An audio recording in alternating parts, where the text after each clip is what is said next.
उनको हम बोलेंगे नहीं, लेकिन बहुत गौर से देखिए, अन्य देवताओं का कृत्य देखिए, उन्होंने जो जिस प्रयोजन से उन्होंने अपने को सृष्टि किया है उसको देखिए। उससे आपको लगेगा ये लोग तो ज्ञान देते ही नहीं है। हरहु सज्जन पीड़ा, या फिर विनाशाय च दुष्कृताम, परित्राणाम साधूनाम विनाशाय च दुष्कृताम, हम अच्छों को बचाएंगे, बुरों को, बुरे को, जो गलत है उनको मारेंगे। तो ये लोग तो ज्ञान देते नहीं ना, तो कैसे इनको आप गुरु बनाएंगे? आप अस्पताल बच्चे को नहीं भेज सकते ना, पीडब्ल्यूडी के ऑफिस में बच्चों को पढ़ने के लिए नहीं ना भेज सकते, नगर पालिका के कार्यालय में आप बच्चों को पढ़ने के लिए नहीं ना भेज सकते हो। वहां तो तरह तरह के कार्य होते हैं। पढ़ाने का काम तो मातृ विद्यालय में होता है, शिक्षक करते हैं। इसीलिए पूरे शास्त्र भारतवर्ष के, पूरी किताबें भारतवर्ष की कहती हैं कि शिव गुरु हैं, जगत गुरु हैं, आदि गुरु हैं, और वो गुरु का काम करते हैं। पूरी किताबें शिव को गुरु के रूप में स्वीकार करती है, रिकॉग्नाइज करती हैं, क्योंकि वो ईश्वर का नाम है। ईश्वर को तो गुरु होना ही होना होगा। आपके शिव पुराण में लिखा है कि भगवान विष्णु और ब्रह्मा जी को शिव कह रहे हैं। शिव पुराण में पढ़ा नहीं हूँ, एक बार मैंने उल्टा था, उसमें लिखा है कि शिव कह रहे हैं ब्रह्मा जी से कि हे ब्रह्मा जी, आप सृष्टि की उत्पत्ति का कार्य करिए, हे विष्णु जी आप सृष्टि के पालन का कार्य करिए, मैं तो सृष्टि को ज्ञान देने का कार्य करूंगा। शिव पुराण में भी ये पंक्ति आई है, बहुत पुराणों में आई है, बहुत किताब में आई है। तो जो काम करेगा उसके पास तो उस काम के लिए भेजिएगा। हमारे पास मोटरसाइकिल खराब हो गई तो बनाने के लिए नहीं ना भेजिएगा, उसको तो गैरेज में ना भेजिएगा। ठीक उसी तरह से जो देवता गुरु का कार्य करते हैं, भगवती गुरु का कार्य ही नहीं करती, उनको गुरु कैसे बनाएंगे आप? हाँ, उनको उनके पास चले जाइए अगर भक्त के रूप में, और ज्ञान चाहिए तो आपको बढ़िया स्कूल में भेज देंगी, वह अच्छे गुरु के पास आपको भेज जरूर देंगी, लेकिन खुद इस काम को वो नहीं करती हैं। जो करेंगे उन्हीं के पास ना बच्चों को पढ़ने के लिए भेजिएगा या खुद पढ़िएगा। एक भाई की जिज्ञासा है कि नमः शिवाय जाप करते समय ओम क्यों नहीं लगाया जाता? इसीलिए ओम उसमें लगा हुआ नहीं है, इसीलिए नहीं लगाया जाता। वैसे ओम लगा के भी जप करिए, कोई खास बात नहीं है। ओम हटा के भी जप करिए, कोई खास बात नहीं है। जब तक गुरु की दया नहीं होगी, गुरु से आपका जुड़ाव नहीं होगा, तब तक परिणाम अच्छे, बहुत अच्छे नहीं आएंगे। क्योंकि मंत्रों का, शब्दों का जो चैतन्य होता है ना, उसमें जो ऊर्जा होती है ना, वह गुरु प्रदत्त है, गुरु से आती है। बिना गुरु के ओम नमः शिवाय भी आप कर सकते हैं, नमः शिवाय भी आप कर सकते हैं, लेकिन जो भारत के विद्वान हैं, जो भारत की अच्छी किताबें हैं, या मैं व्याख्या भी कर सकता हूँ, नमः शिवाय मंत्र है, ओम बहुत बाद में सम्मान के लिए लगा हुआ है। वैसे जपने के लिए आप स्वतंत्र हैं, जो जपिए, बिना गुरु से जुड़े मंत्रों का बहुत प्रभाव नहीं होता। एक भाई की जिज्ञासा है, किसी भी शरीर में नहीं है तो ज्ञान कैसे मिलेगा? एक भाई ने पूछा है कि शिव शरीर में नहीं है तो ज्ञान कैसे मिलेगा? जब हम महादेव को 74 में गुरु माना था ना, आरा के गांगी, आरा एक जगह है बिहार में, वहाँ एक श्मशान है शहर के बगल में गांगी। मैं 74 में वहाँ साधना किया करता था, वहीं मैंने शिव को गुरु माना था। तो मेरे मन में भी ये सवाल था कि शरीर में नहीं हमको बताएंगे कैसे भाई? लेकिन हमारे साथ तो लाचारी थी, 14 साल मसान में रह गए थे, पढ़ाई लिखाई सब गड़बड़ा गई थी मेरी। लाचारी में मैंने शिव को गुरु मान लिया कि अब कितना बहु आएंगे, छोड़ो, अब गुरु भगवान होता है तो भगवान को ही गुरु मान लेते हैं। शिव को मैंने भगवान समझ के गुरु मान लिया। लेकिन मेरे दिमाग में भी ये बात थी कि शरीर में नहीं है तो बोलेंगे कैसे, समझाएंगे कैसे? ये बाद में समझ में आई बात कि समझाने के लिए बोलने की कोई जरूरत नहीं है। हम लोग इतने सियाने हो गए हैं, बच्चे थे ना, कोई तो हम लोग का सामने नहीं रहा जो हाथ पांव बढ़ा करके खींच के बड़ा करे, स्वतः बड़े हो गए। हम लोग एक सप्ताह में नाखून काटते हैं, नाखून बढ़ाता कौन है? कोई खींचता होता है इसको कहा जो बढ़ जाता है। बाल बनवाते हैं, ये बाल सारा बढ़ कैसे जाता है जो आप बनवाते हैं? अदृश्य चीजें आप पर प्रभाव डाल रही हैं। कहाँ से आए हैं आप, कहाँ को जाएंगे आप, किसी पर कोई प्रत्यक्ष माध्यम आपको नहीं दिखता है। हम लोग कैसे आ गए, कहाँ से आ गए, किस लिए आ गए, कब तक रहेंगे, कोई यहाँ पर फिजिकल बॉडी नहीं है जो इस काम को दिखता हो करता हुआ। सब कुछ अदृश्य माध्यमों से चल रहा है, सब कुछ अनसीन है, अनजाना है। गुरु इसकी समझ देते हैं। शरीर का कोई अर्थ नहीं होता है। शंकराचार्य एक जगह लिख रहे हैं, आदि शंकराचार्य जो सबसे पहले शंकराचार्य हैं, शिव गुरु की स्तुति लिख रहे हैं।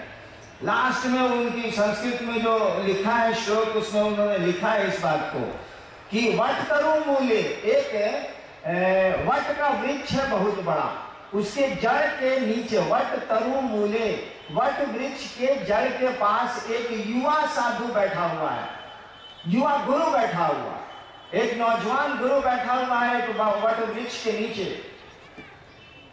और उसके जितने शिष्य हैं सभी वृद्ध हैं, सभी बूढ़े हैं, वो गुरु नौजवान है। शंकराचार्य लिख रहे हैं, शिव गुरु के बारे में स्तुति कर रहे हैं, तो नाम नहीं ले रहे हैं शिव गुरु का। पहले कह रहे हैं कि एक वट का पेड़ है, वट वृक्ष है, वट का पेड़ है, उसके जड़ के पास एक युवा नौजवान गुरु बैठा हुआ, उसके चारों ओर जो शिष्य बैठे हुए हैं सभी बूढ़े हैं, वृद्ध हैं। सबसे आश्चर्य की बात शंकराचार्य लिख रहे हैं, सबसे आश्चर्य की बात है कि ये गुरु कुछ बोल ही नहीं रहा। शंकराचार्य लिख रहे हैं कि वट वृक्ष के नीचे ये जो युवा पुरुष है, गुरु बैठा हुआ है, उसके जितने शिष्य हैं सभी वृद्ध हैं, और सबसे आश्चर्य की बात है कि ये गुरु कुछ बोल ही नहीं रहा। तब भी क्या हो रहा है, शिष्यों के संशय, शिष्यों का जो शंकाएं हैं, संशय है, वो मिट रही हैं, खत्म हो रही हैं। और उन्हीं की इस लाइन को भारतवर्ष ने पकड़ लिया। लिखा शंकराचार्य ने, गुरुस्तु मौनम व्याख्यानम छिन्नते शिष्य संशया। शंकराचार्य ने लिखा, गुरुस्तु मौनम व्याख्यानम, गुरु कुछ बोलते नहीं है, गुरुस्तु मौनम व्याख्यानम, ऐसी बोली जिसमें आवाज नहीं है। गुरुस्तु मौनम व्याख्यानम छिन्नते शिष्य संशया, शिष्यों के संशय, शिष्यों की शंकाएं पल प्रतिपल खत्म हो रही हैं। तब शंकराचार्य कहते हैं, ऐसे शिव गुरु को प्रणाम है, ऐसे दक्षिणामूर्ति शिव को प्रणाम है। मैंने बता रहे हैं कि वट वृक्ष के नीचे एक युवा गुरु है, उसके सारे शिष्य बूढ़े हैं, और सबसे आश्चर्य की बात है कि गुरु कुछ बोलता ही नहीं है। तब भी शिष्यों के संशय पल प्रतिपल छिन्न हो रहे हैं, खत्म हो रहे हैं। और यही लाइन भारतवर्ष की गुरु परंपरा में चली, गुरुस्तु मौनम व्याख्यानम छिन्नते शिष्य संशया।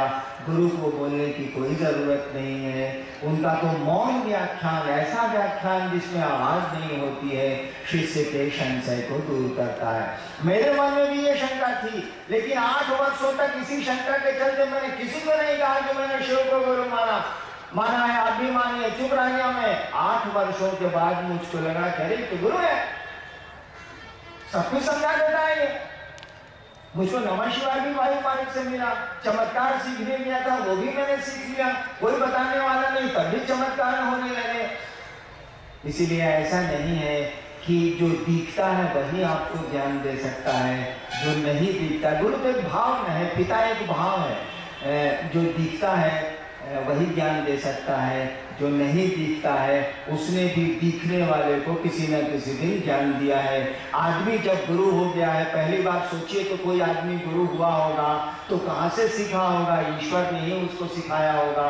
और इसीलिए वेदों के बारे में कहा जाता है कि ईश्वर की वाणी है, वेदों के बारे में कहा जाता है ना, ये ईश्वर की वाणी है। पहला आदमी जो धरती पर आया होगा और उसको जो ज्ञान आया होगा, कहाँ से ससुरा पढ़ा होगा, कहाँ से किताबें मिली होंगी उसको, वो पहला आदमी था, उसको सिखाया कौन होगा? अरे ईश्वर ही सबको सिखाता है।